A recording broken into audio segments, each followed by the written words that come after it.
Lyra pressed herself against the cold metal wall of the ventilation shaft, watching the humans below through the grate. Her pearl-white scales caught the dim light as she shifted, making her pull the ragged cloak tighter around her shoulders. The cargo bay was busy today.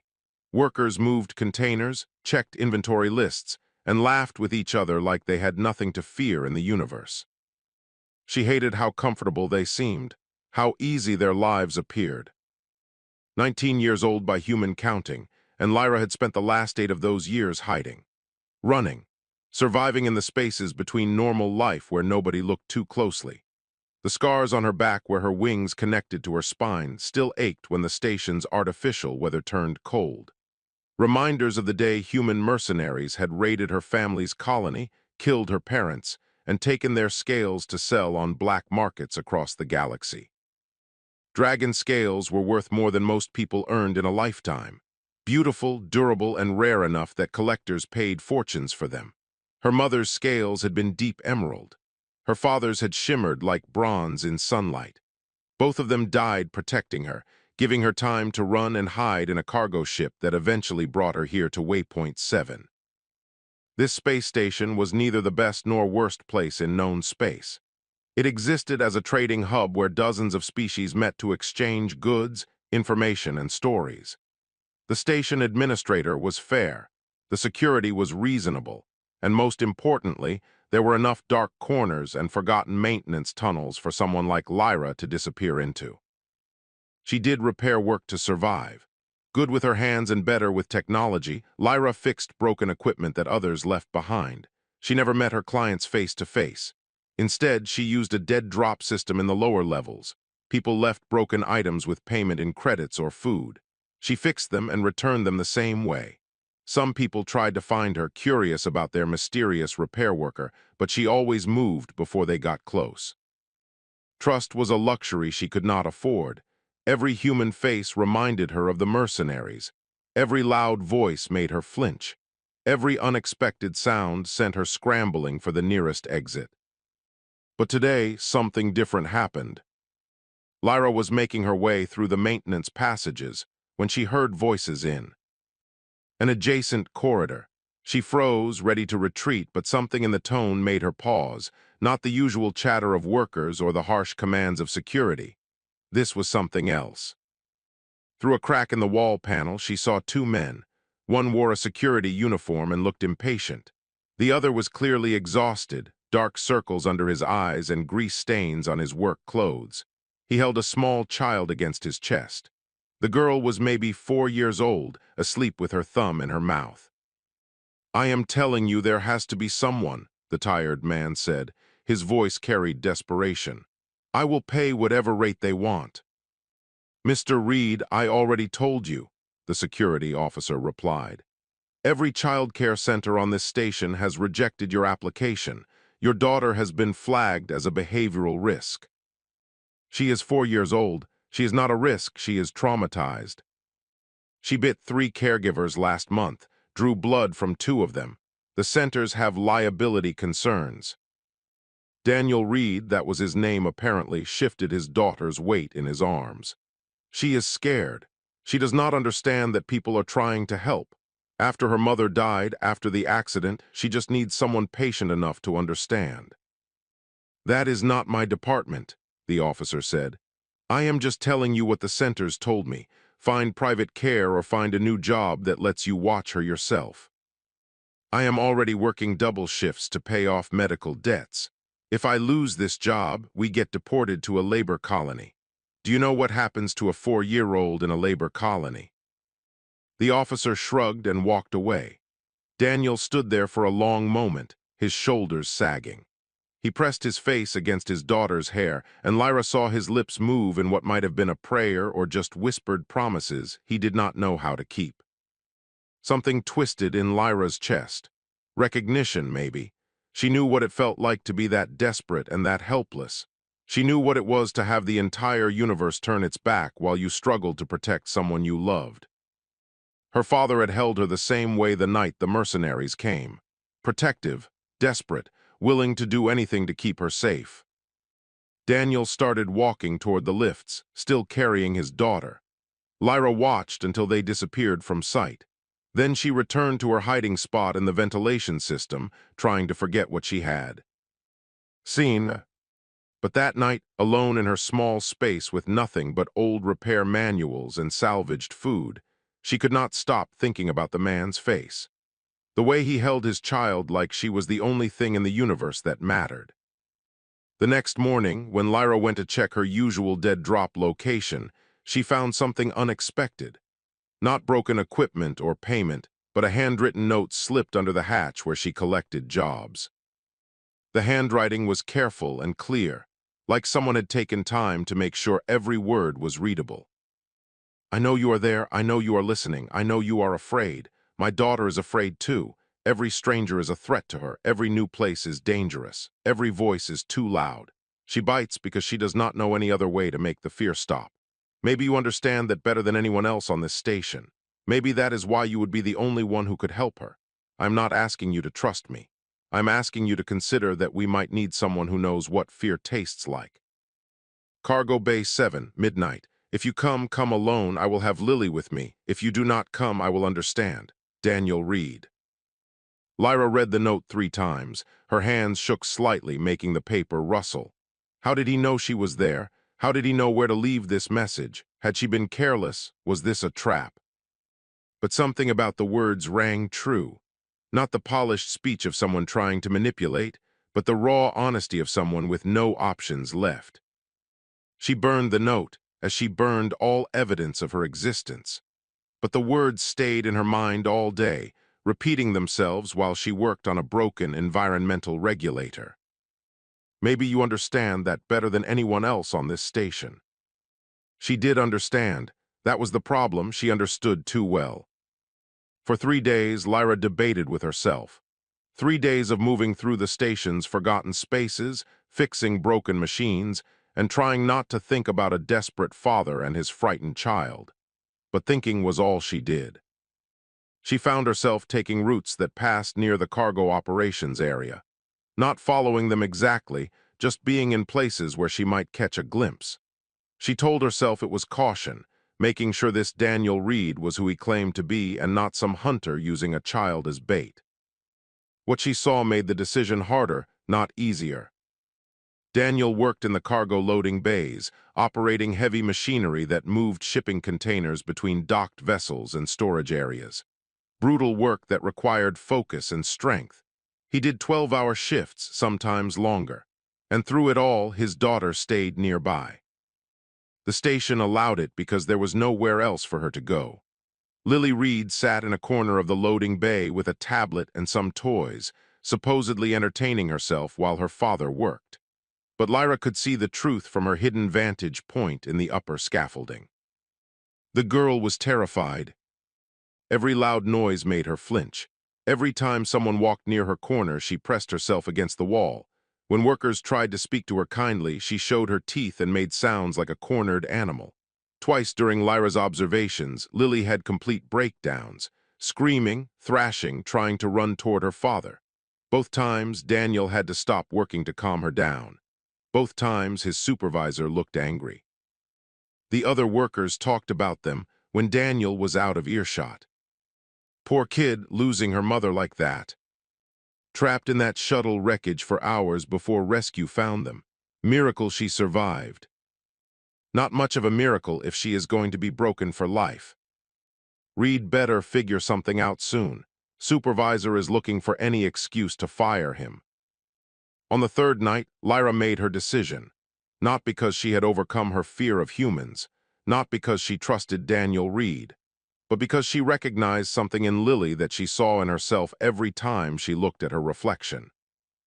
The look of someone who had learned the universe was full of teeth and claws, and survival meant never letting your guard down. She left a note at the same dead drop location where Daniel had contacted her. Simple words. Cargo Bay 7, midnight, come alone with the child. Midnight came slowly. Lyra arrived 2 hours early, checking every corner of the cargo bay, every shadow, every possible ambush point. She found nothing suspicious, just empty space and the normal sounds of a station at night cycle. Daniel arrived exactly at midnight. No security escort, no hidden backup. Just a man carrying his sleeping daughter wrapped in a worn blanket. "I was not sure you would come," he said to the darkness. "I am here." Lyra kept her voice low, staying behind a stack of supply crates. "That does not mean I trust you." "Fair enough, I do not expect trust, I just need help." "Why me? You do not even know what I am." "I know you are good at staying hidden. I know you are good at fixing broken things. I know you have been watching us for 3 days." He smiled tiredly. "The ventilation grates in the loading bay are old. They rattle when someone moves in the shafts above them. Most people do not notice. But when you spend every day terrified that your daughter will do something that gets you both thrown off the station, you start paying attention to everything." Lyra felt exposed, even in shadow. "You could have reported me." "For what? Existing. I do not care who you are or why you hide. I care that my daughter needs someone who will not quit on her like everyone else has." "What makes you think I can help?" Daniel shifted Lily's weight in his arms. The girl stirred, making small, distressed sounds in her sleep. He gently patted her back until she settled. "You asked me why I will ask you something. Why did you come tonight? You could have ignored my note, could have moved to another part of the station and forgotten we exist. But you came. Why?" Lyra did not answer immediately. The truth felt too raw, too revealing. But Daniel waited patiently, not pushing, and something about his patience reminded her of her father. "Because I know what it is like," she finally said. "To be hunted, to have everyone see you as a thing instead of a person, to live every day knowing that trust can get you killed. Then you understand what Lily is going through. Every person who tries to help her looks the same to her traumatized mind. They all become the people who could not save her mother, the people who left her in the dark, the people who represent everything that went wrong. She attacked caregivers. Why would I be different? Because you will not pretend to understand. You will not tell her everything is fine when it is not. You will not force her to be okay to make things easier for adults." Daniel took a step closer to where Lyra hid. "My daughter needs someone who knows that fear does not go away just because people tell you to stop being scared. Someone who knows that healing takes time and patience and acceptance that some days will be harder than others." Lyra emerged slightly from the shadows, still hooded, still partially hidden. The dim light caught the edge of her scales where they showed at her. Collar, Daniel noticed, but did not react beyond a small nod of understanding. "I will try for 1 week," Lyra said. "You bring her here each morning before your shift, pick her up when you are done. I cannot promise anything beyond that." "1 week is more than anyone else has offered. What do you need in payment?" "Credits for food, real food, not ration bars." "Done. Anything else?" "If this goes wrong, if she gets hurt, or if I cannot handle her, you do not blame me. You do not report me. You just take her back and we forget this happened." Daniel nodded. "Agreed. One more thing, though." "What?" "Thank you for trying. That is more than most people would do." Lyra did not know how to respond to gratitude, so she said nothing. Daniel turned to leave, then paused. "Her name is Lily. She is 4 years old. She likes the color purple and mechanical things that move. Her mother used to call her Little Spark because she was always curious about how things worked. Before the accident, she laughed all the time. I would like to hear her laugh again someday." He left before Lyra could respond. She stood alone in the cargo bay, wondering what she had agreed to and whether 1 week would be enough time to realize it was a terrible mistake. The first morning, Daniel arrived early with Lily awake and tense in his arms. The girl watched everything like she was waiting for an attack. Her small hands gripped her father's shirt so tightly that her knuckles were white. Lyra had prepared the cargo bay as best she could, cleared a space, brought in some cushions she had salvaged from storage, set up a small lamp that provided warm light instead of the harsh overhead fixtures. It looked almost comfortable if you ignored the industrial metal walls and the smell of lubricant and ozone. "Lily, this is the person I told you about," Daniel said gently. "She is going to spend time with you today while I work. Her name is Lyra." Lily buried her face in her father's neck. Lyra stayed several meters away, giving the child space. "You can put her down," Lyra said quietly. "I will not approach her." Daniel knelt and tried to set Lily on her feet, but the moment he started to pull away, she clung harder and started making that sound. Not quite crying, not quite screaming. Something between the two that spoke of pure panic. "I am not leaving the station," Daniel told his daughter. "I am just going to work. I will come back. I always come back." But Lily was beyond reason. She held on like letting go meant death. Daniel looked at Lyra helplessly, and Lyra realized he had been dealing with this every single day. The exhaustion in his face suddenly made perfect sense. Lyra did the only thing she could think of. She started humming. An old song her mother used to sing during storms on their colony world. A melody without words that somehow said everything would be all right even when it would not. Lily stopped mid-scream. Her head turned toward Lyra, eyes wide and confused. The humming continued, soft and steady, filling the cargo bay with something that was not threat or demand or false comfort. "Keep humming," Daniel whispered. He seized the moment to gently extract himself from Lily's grip and step back. The girl reached for him but did not scream again. She stood frozen, torn between running after her father and listening to the strange sound. Daniel left quickly before Lily could decide. The moment the bay doors closed, the girl made her choice. She ran for the door, pounding on it with small fists, calling for her father in a voice that broke Lyra's heart. Lyra kept humming, did not move closer, did not try to comfort or restrain, just sat down on the cushions and let the melody continue while Lily exhausted herself against the unyielding door. It took 20 minutes before the girl slid down to sit on the floor, still crying but quieter now, hiccuping breaths and occasional whimpers. Lyra waited another 10 minutes before she spoke.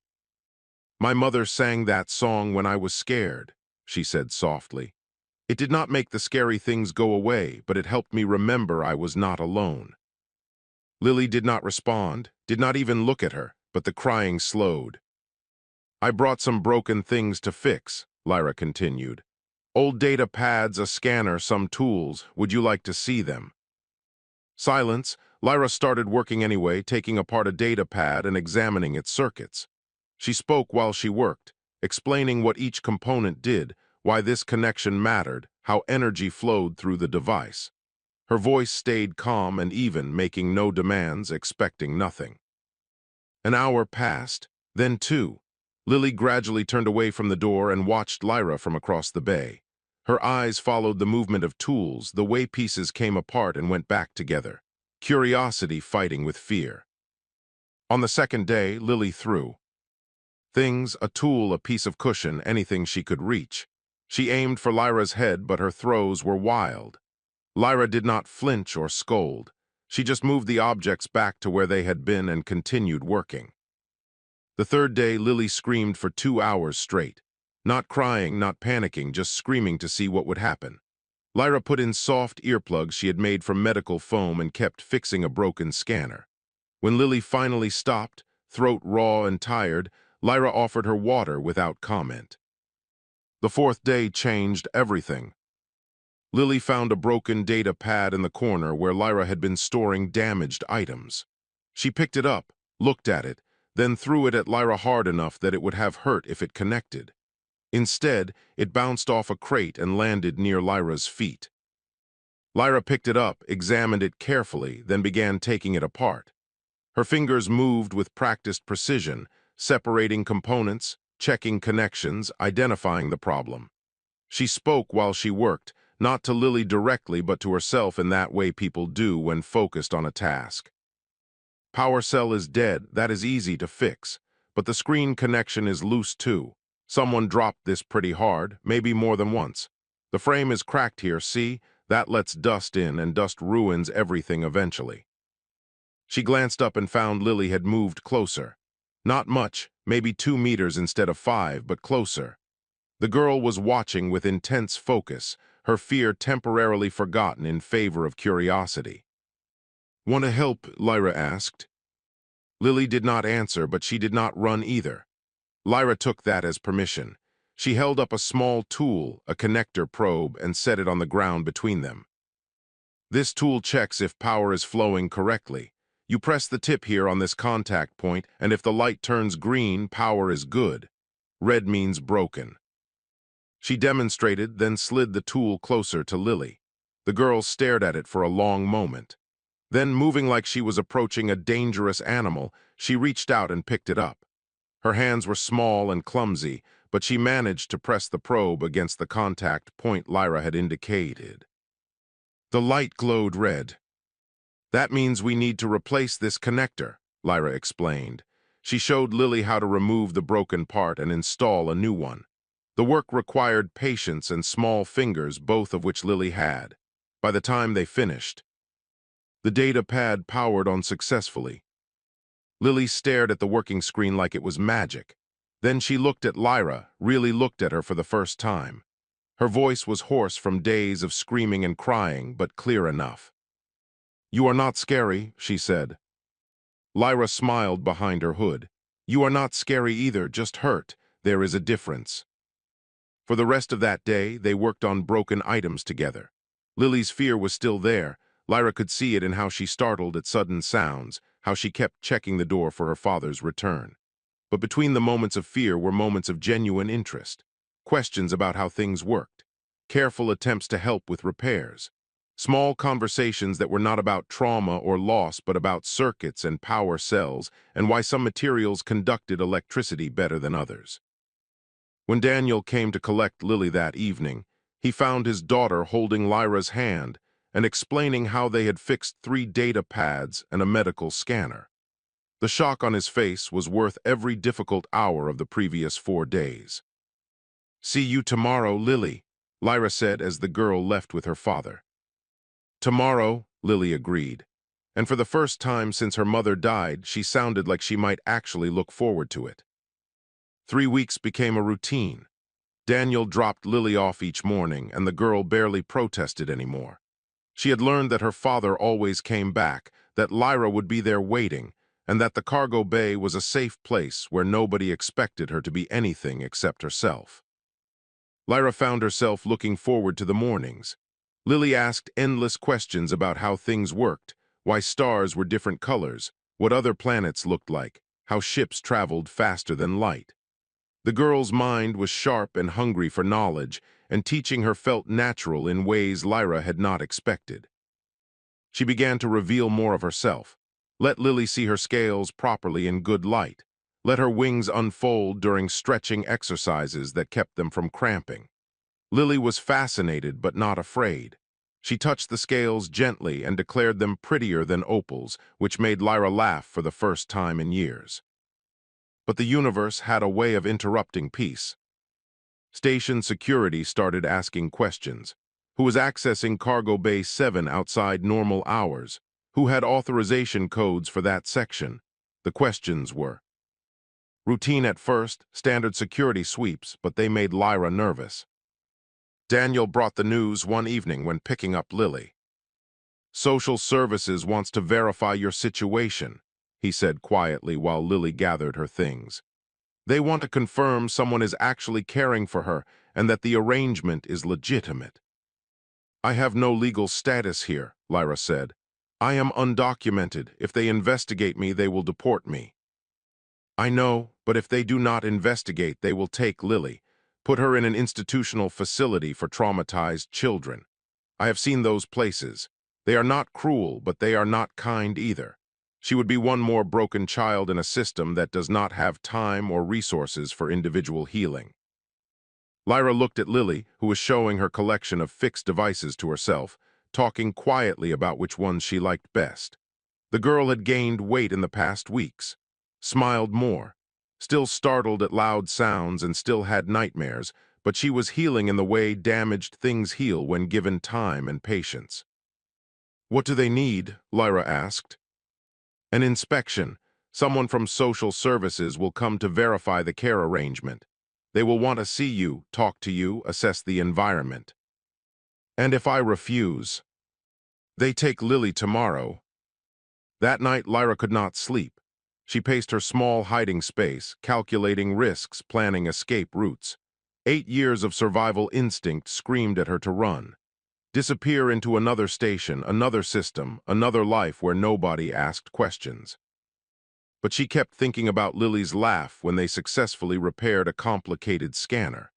The way the girl held her hand when explaining things to her father. The trust in her eyes that had been so hard-won and so easily broken. She thought about her own mother who had died protecting her, about her father who had held off mercenaries long enough for her to escape. They had not run when things got dangerous. They had stood their ground for someone they loved. Lyra was not sure she loved Lily, not in the way parents loved children, but she cared, and maybe that was enough. The inspection happened 2 days later in Daniel's quarters, not a government office. Lyra had insisted on choosing the location, checking it thoroughly for hidden cameras, planning 3 different escape routes. Daniel agreed to everything without argument. Inspector Grace Morton arrived with a simple tablet and a tired expression. She was older, maybe 50s by human standards, with gray hair and eyes that had seen too much bureaucracy. She noticed Lyra's species immediately, her eyebrows rising slightly, but she made no comment beyond noting it in her report. "I am required to verify several things," Grace said, sitting down at Daniel's small table. "First, that childcare is being provided consistently. Second, that the environment is safe. Third, that the child is not being harmed or neglected. Can you describe a typical day with Lily?" Lyra described their routine. The repair work, the lessons, the questions Lily asked, the progress she was making. Grace typed notes, asked follow-up questions, and watched Lyra carefully. "Why are you doing this?" Grace asked finally. "Most people do not take on difficult childcare situations without strong incentive." "She needed someone who would not quit on her," Lyra said simply. "Everyone else did." Grace turned to Lily, who had been sitting quietly on her father's lap throughout the inspection. "Lily, can you tell me if you feel safe with Lyra?" Lily nodded seriously. "She does not make me pretend I am not scared. She is scared too sometimes. That makes it easier." Something shifted in Grace's expression. She was quiet for a long moment, then closed her tablet. "I am going to approve this arrangement. Officially, Lyra will be listed as a private contractor providing specialized childcare services. Daniel will need to file monthly updates on Lily's progress, and I will conduct quarterly reviews." "That is it?" Daniel asked, surprised.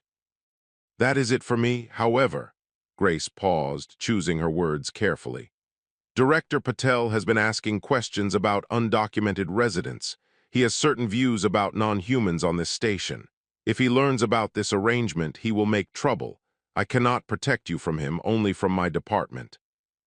She stood to leave, then stopped at the door. "I lost a daughter years ago. Illness, nothing anyone could prevent. But I learned that sometimes the best care does not come in traditional forms. Sometimes it comes from someone who understands pain because they have lived it themselves." She looked at Lyra. "Take care of her. She is lucky to have you." After Grace left, Daniel let out a breath he seemed to have been holding for hours. "We made it. Official approval. You can stay." But Lyra felt uneasy. Director Patel was a name she had heard before. He ran security operations and had a reputation for harsh enforcement against anyone he considered undesirable. If he started investigating her, approval from social services would not matter. Over the next week, her fears proved justified. Daniel received an official notice: unauthorized alien residence. They had 48 hours to provide documentation proving Lyra's legal status, or she would be deported.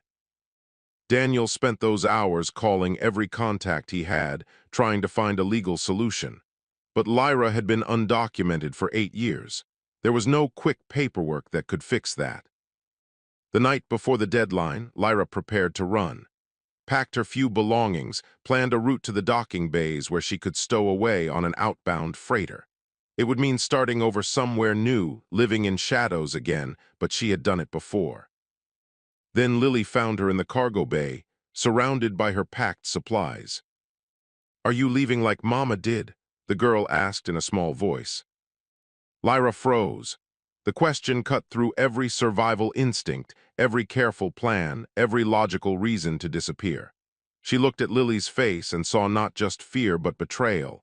Another adult abandoning her, another person choosing safety over staying.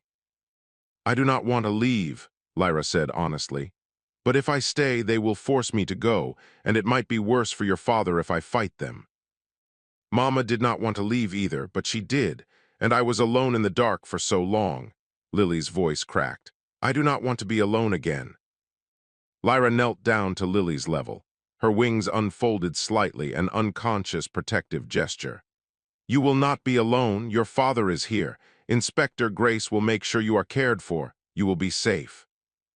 But you will be gone, like Mama, and I will not know if you are okay or if you are scared or if you are hurt somewhere." Lily grabbed Lyra's hand with both of hers. "You taught me that being brave does not mean not being scared. It means staying even when you are terrified. So stay. Please stay." And Lyra realized the girl was right. She had spent 8 years running from fear, and it had kept her alive, but it had not let her live. Maybe it was time to stop running.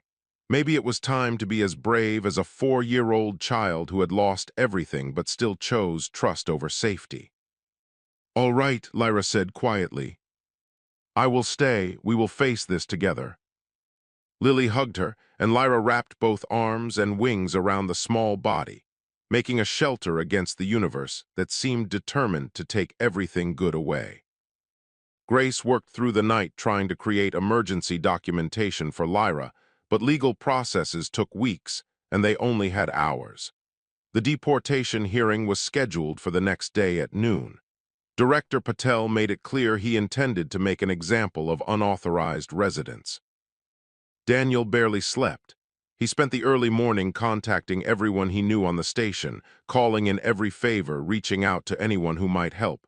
Most people were sympathetic but powerless. A few were afraid to get involved. By sunrise, he had nothing concrete to show for his efforts. Lyra spent those same hours writing down everything Lily needed. Her routines, her triggers, the things that helped when she had nightmares, the songs that calmed her, the way she liked her food arranged on the plate. Instructions for whoever would care for the girl after Lyra was gone. It felt like writing a goodbye letter to someone she had only just learned to say hello to. At 8 in the morning, something unexpected happened. Workers from the cargo bay started showing up at Daniel's quarters, not to offer sympathies or platitudes, but with purpose. They brought documentation, records of maintenance work completed by an anonymous contractor, efficiency reports showing how station operations had improved, testimony about equipment failures prevented by mysterious but timely repairs. Robert Kim was the first to speak up. He was a human engineer, older and respected, with scars on his hands from years of dangerous work. 2 years ago, a plasma conduit ruptured in Section C, he said. I was trapped, emergency doors sealed, temperature rising. Someone pulled me out through a maintenance shaft I did not even know existed, carried me to safety and disappeared before I could say thank you. I saw scales, though, pearl-white scales. He looked at Lyra directly. That was you, was it not? Lyra nodded slowly, remembering that day. She had been working nearby when alarms sounded, had acted on instinct despite her fear. You saved my life, never asked for credit, never wanted recognition, just did it because someone needed help. Robert said a formal statement on the table. I will testify to that at your hearing. Others came forward with similar stories. A merchant whose ship Lyra had repaired when no one else would help, allowing him to make a delivery deadline that saved his business. A mother whose child had wandered into dangerous maintenance areas and who Lyra had found and returned safely. A technician who had been struggling with a complex system failure until anonymous instructions appeared in his work queue, solving the problem. Person after person, human and alien alike, each with a story of how Lyra had helped without ever showing her face or asking for anything in return. The station's maintenance efficiency has improved 20% over the past 8 years, said Myra Ockhaffer, a systems analyst. We could never figure out why. Now we know. You have been keeping this place running, fixing problems before they became disasters, and nobody even knew you were here. By 10 in the morning, Daniel had statements from 47 station residents. Each one testified to Lyra's value to the community, to her character, to the quiet good she had done while hiding in shadows. "This might actually work," Grace said, reviewing the documents. "We can argue you have been a beneficial presence, that deporting you harms station operations, that you have established community ties. It is not guaranteed, but it gives us a chance." The hearing room was small and formal, with Director Patel sitting behind a desk flanked by two other administrators.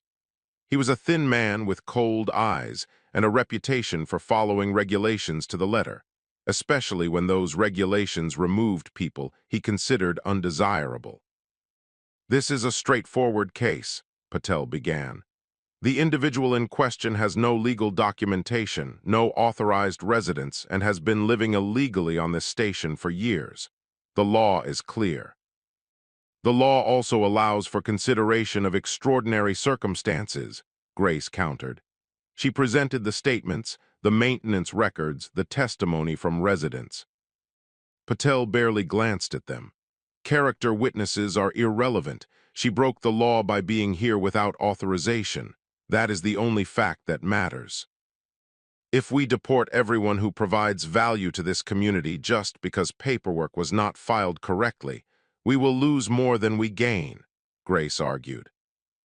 "Rules exist for a reason. We cannot make exceptions based on sentiment." Daniel stood up. "Then let me present facts instead. Of sentiment, my daughter has severe trauma. Every authorized caregiver on this station failed to help her. Lyra succeeded. She is improving, learning, healing. If you deport Lyra, you send a message that this station values bureaucracy over the well-being of a 4-year-old child. Your daughter's situation, while unfortunate, does not override immigration law.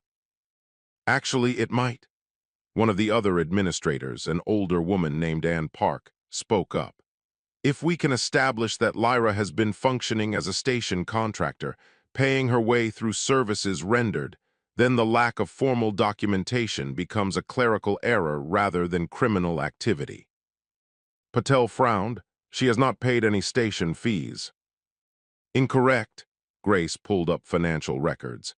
"Every dead drop repair job paid a small percentage to station operations through the vendors who hired her.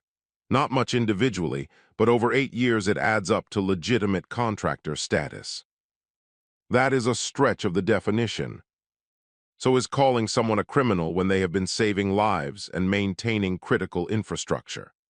Robert Kim stood from the observation area. "I am on the station's safety committee. I formally request we recognize Lyra's contributions and grant her emergency resident status pending proper documentation." Other people stood as well: the merchant whose business she saved, the mother whose child she found, the technician she helped. One by one, station residents rose to their feet in silent support. Patel looked at the room with clear frustration. "This is highly irregular." "So is having someone keep this station running for 8 years without anyone noticing," Ann Park said. She looked at Lyra, who had been sitting quietly throughout the hearing. "I move to grant temporary resident status, 6 months, renewable, time enough to complete proper immigration procedures." "Seconded," Grace said immediately. Patel was outvoted 2-1. He made his displeasure clear, but the decision stood. Lyra had legal permission to stay, at least for now. As they left the hearing room, people congratulated Daniel and Lyra. Strangers offered support, shared contact information, promised to help with the documentation process. The community that Lyra had helped anonymously for years was finally helping her in return. But outside the building, watching from across the corridor, a scarred man with cold eyes spoke into a communication device. "Found one, pearl white scales, young female, currently on Waypoint 7 station. Yes, I am sure. Same family that we raided 8 years ago on the colony, sending location and identification now." He ended the call and smiled. Dragon scales were worth a fortune, and this one had just made herself visible to the entire station. Hunting her would be easy now. She had given up the only protection she ever had. She had given up hiding. The man disappeared into the crowd before anyone noticed him, already making plans. 3 weeks passed. Life found a new rhythm that felt almost normal. Lyra had proper documentation, a legitimate contractor license, and even a small apartment in the residential section instead of hiding in maintenance tunnels. Lily split her time between her father's quarters and Lyra's place, calling them both home in the easy way children do when they feel safe. The station community had embraced them. People smiled when they saw Lyra and Lily walking together. Shop owners gave them discounts. Other children were starting to approach Lily, curious about her friend with the pretty scales. Slowly, carefully, the girl was learning that the universe could be kind as well as cruel. Lyra worked openly now, taking repair contracts through official channels. She was good at her job and people knew it. Her schedule filled up weeks in advance. Daniel reduced his shift since money was less tight with 2 incomes. He looked less exhausted, smiled more often, talked about maybe taking a vacation someday. It felt too good to last, and Lyra was right. The attack came late at night when Lyra was alone in her apartment. She woke to sounds outside her door. Not the normal sounds of neighbors or maintenance, but careful, purposeful sounds. People trying to be quiet and failing. Her old instincts kicked in immediately. She grabbed her emergency bag, always packed, and moved toward the ventilation shaft that she had made sure connected to her apartment. 8 years of paranoia paying off. But then she heard them trying to override the door locks. Heard them talking about where the dragon girl might run. Heard them mention that they had been watching her patterns for 2 weeks and knew all her usual exits. They had planned this carefully.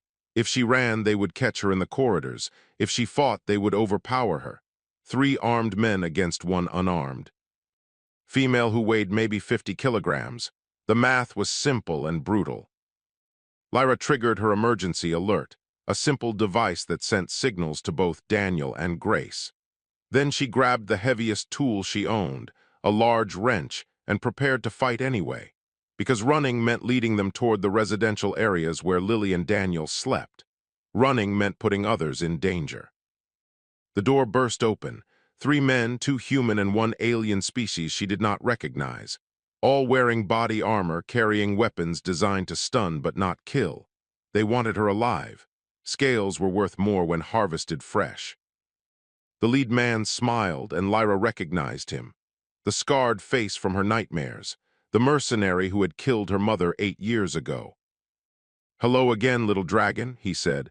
"You have grown. Those scales will fetch an excellent price." Lyra threw the wrench at his head. He ducked easily, laughing. She tried to run for the ventilation shaft, but one of the others grabbed her wing, pain exploding through the sensitive membrane. She screamed, more in rage than pain, and tried to fight. She managed to scratch one man's face, kick another in the knee, but they were professionals.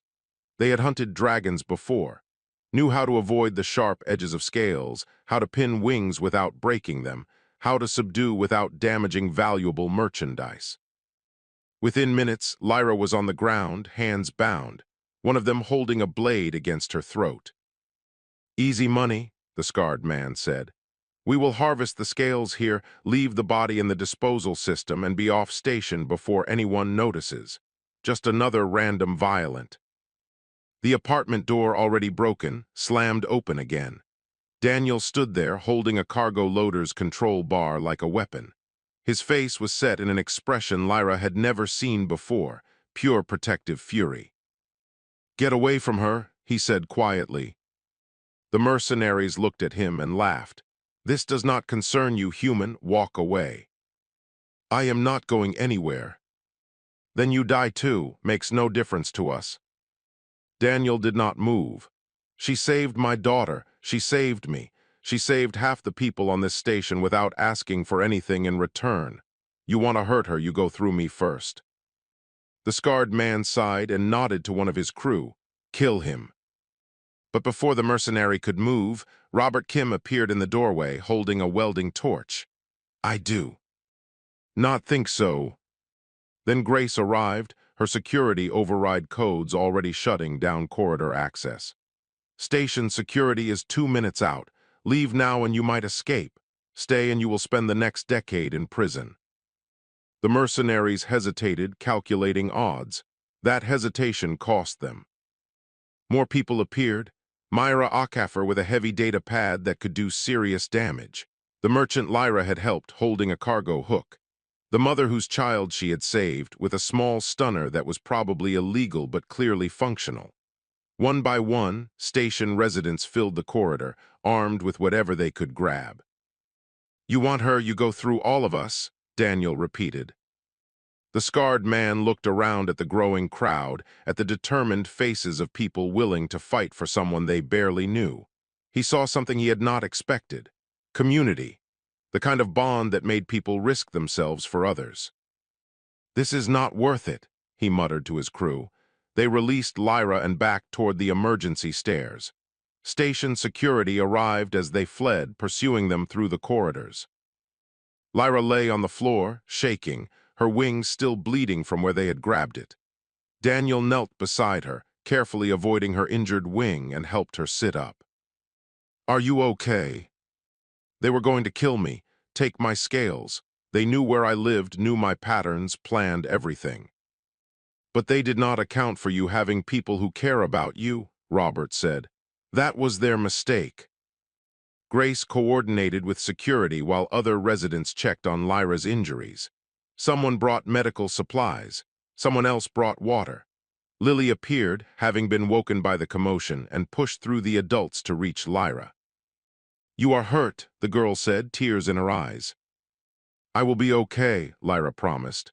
"Your father saved me, a lot of people saved me." "Because you are family," Lily said simply, "and family stays." Station security caught 2 of the 3 mercenaries within the hour. The scarred man escaped on a cargo ship, but his image was now flagged across multiple systems. He would be arrested eventually. In the medical bay 2 days later, Lyra's wing was healing well. The doctors said it would scar but retain full function. Daniel and Lily visited every few hours, bringing food and stories and updates. Grace stopped by with official news. The station council voted unanimously to grant you permanent resident status. They also created a formal position for you in maintenance operations. Full benefits, housing, the works. "Why?" Lyra asked. "I am just one person." "You are the person who held this community together for 8 years without anyone knowing. You are the person who taught a traumatized child to trust again. You are the person who saved lives and asked for nothing." Grace smiled. "You are exactly the kind of person we want here." 6 months later, Lyra stood at the observation deck with Daniel and Lily, watching ships arrive and depart. Lily was enrolled in school now, making friends, still had hard days but more good ones.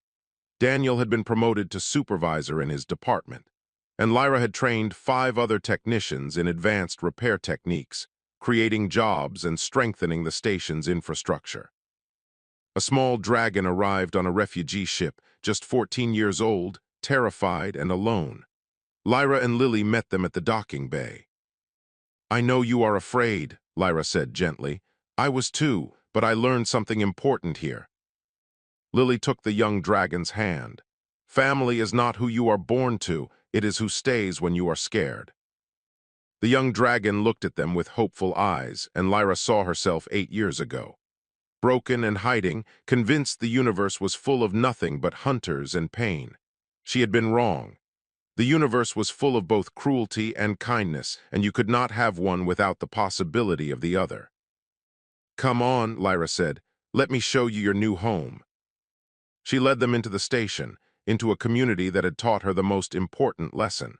That being brave did not mean never being afraid. It meant choosing connection over isolation, trust over survival, love over safety. It meant letting yourself be seen, knowing you might get hurt, but believing that the possibility of belonging was worth the risk. Her mother's final words echoed in her memory. "Survive, but do not forget to live." For the first time in 8 years, Lyra was doing both.